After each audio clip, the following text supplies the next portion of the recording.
A new campaign to bring STEAM education to children who are often left behind. That's our Techstination. I'm Fred Fishkin.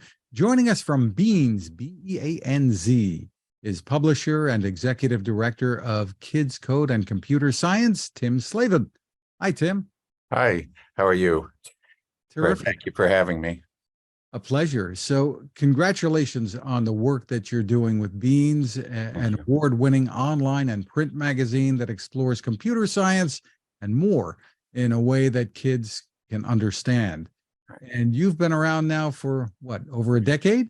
Our August issue coming up will be our 10th year, 60 plus issues. Just so terrific. Yeah, so what we do is it's called STEM or STEAM. It's science, technology, engineering, art, and math.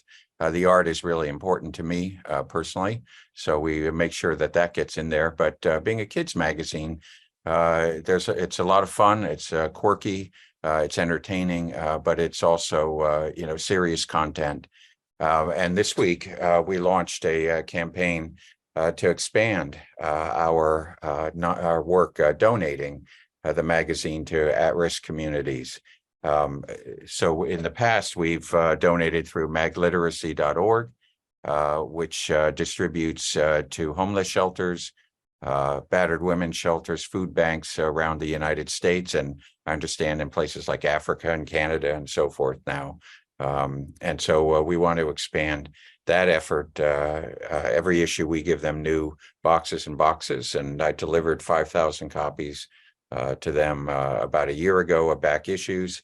And we want to expand that through this campaign that we started this week, where people can donate to help us afford to continue and expand our efforts.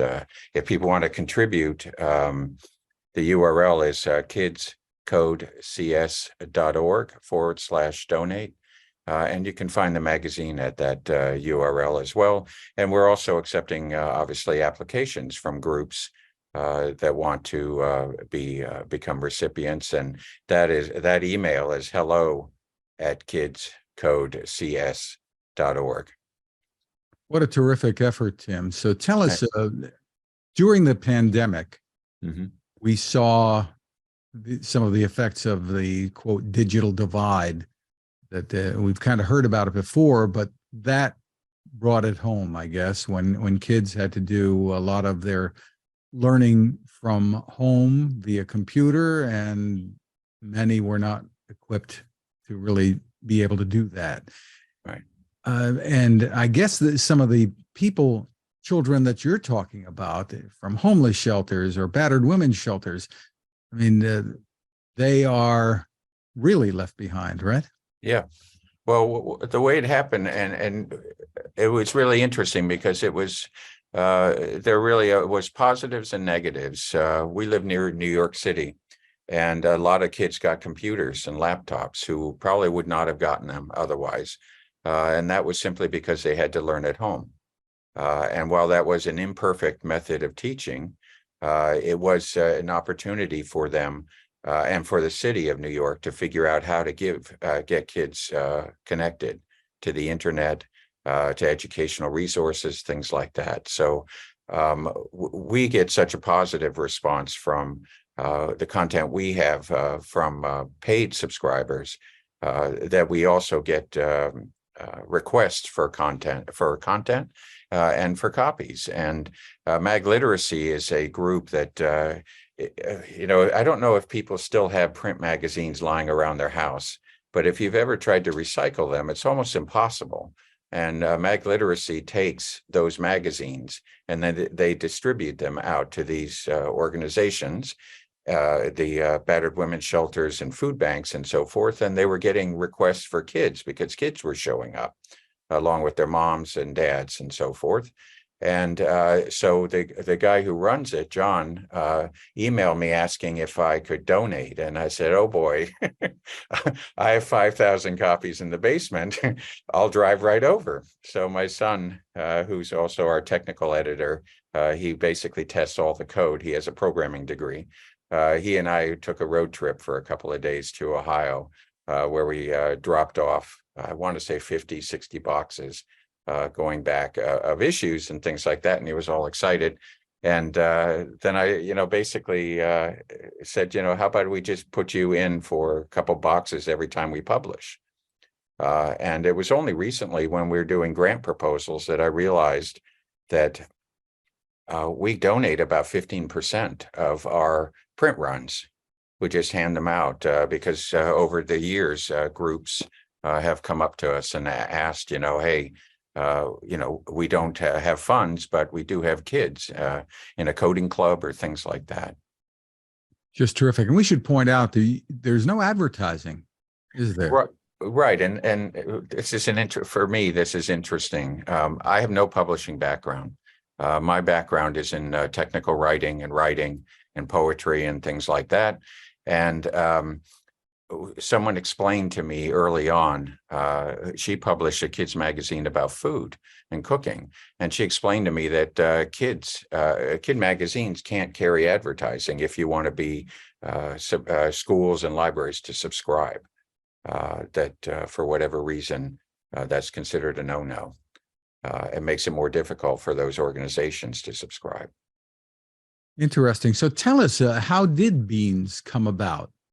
You said technical writing and poetry, and those two things don't necessarily gel in my mind. But but every word counts in poetry, and you have to think about that. And a lot of what our articles, I edit some of the articles. The more difficult writers, I'll edit first before our copy editor, because I don't want to make her too crazy.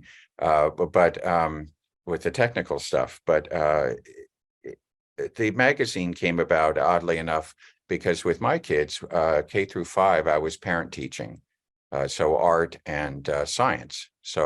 And I was literally the only dad at the time who was able to make the time to be in the classroom. But I wanted to see my kids and what they were doing. And it occurred to me, given my background, what I was doing. I've also have a programming background. And I've worked in software development environments for several decades. I had the idea of teaching coding in the classroom the way you teach art, parents coming in and so forth. And eventually that evolved into the idea that I realized that there's a lot of things that I see in a software development environment, like rubber ducks on people's desks, that are odd but interesting and actually useful. So I wanted to write about that, but being a kind of stubborn and obnoxious a little bit at times, I don't like editors. I've gotten used to it with the magazine, but at the time when I started, I just wanted to write these articles about really weird things like the uncanny valley and pair programming and rubber duck debugging and all this kind of stuff, and that just evolved into a full-blown magazine. And we've picked, we have about 15 people so far, most of them writers, and a lot of them are teachers who use writing articles as a way to understand what they're doing in the classroom. So it turned into this really wonderful, positive experience. And one of your goals, I guess, is to, obviously you're educating kids, but at the same time you want them to have fun, see that side of it, so that it retains their interest, right? Right. Well, and the key to that is Kelly, our magazine designer, who came to us from Highlights. She was a graphic design person there. And Highlights had a conference for a few years where they invited people like me, independent kid publishers. And for a weekend, we just got together and talked about common problems. And so I got talking with the editor, I believe, and I said, hey, I need a graphic designer. Do you know somebody? She connected me to Kelly. And Kelly has this really wicked sense of humor. So we had an article about robotic surgery. And I don't know if you remember Robbie Robot from Lost in Space. So she found a picture of Robbie, and she had Robbie asking for a milkshake instead of, doing surgery, that kind of thing. So, and the little birds and the characters and things like that. It's talking back at the reader and trying to explain what's going on with what they're about to read. It's fun. Tell us again how families and kids can get the magazine, and then we'll talk about that donation effort again too. Sure. Well, you can find us online at kidscodecs.org or kidscodecs.com. And the .com is the magazine where we have about 1,100 articles for subscribers. Oddly enough, most print subscribers don't become online subscribers for some reason. Kids actually seem to really enjoy getting something in the mailbox with their name on it. And we hear all the time of kids just taking the magazine and disappearing to their room or a sofa, someplace like that. And then so what we're doing with our campaign is donating additional copies. And the way to help us with that would be kidscodecs.org/donate. And of course, if you're a school or an organization and you want to apply to receive copies, that's just an email. Send it to us at hello@kidscodecs.org. Is there an age range that you target? Yeah, that's a great question because we get that. The age typically is 8 to 12 plus. However, what we find what I find extremely interesting early on is that parents and relatives know as much as a 5-year-old. So a lot of parents subscribe to learn alongside their kids, and it's a shared experience back and forth. There was one subscriber in Los Altos who said every time the issue came in, he sat down with his 3 sons and they worked through the magazine doing the projects and things. So it's really literally every age. If you don't know anything and you have a kid as an excuse, it's a good way to learn. Well, it's been a pleasure speaking with you, and Thank you. congratulations on the work that you're doing there. Tim Slavin, thanks for spending time with us. Thank you, and I appreciate your time.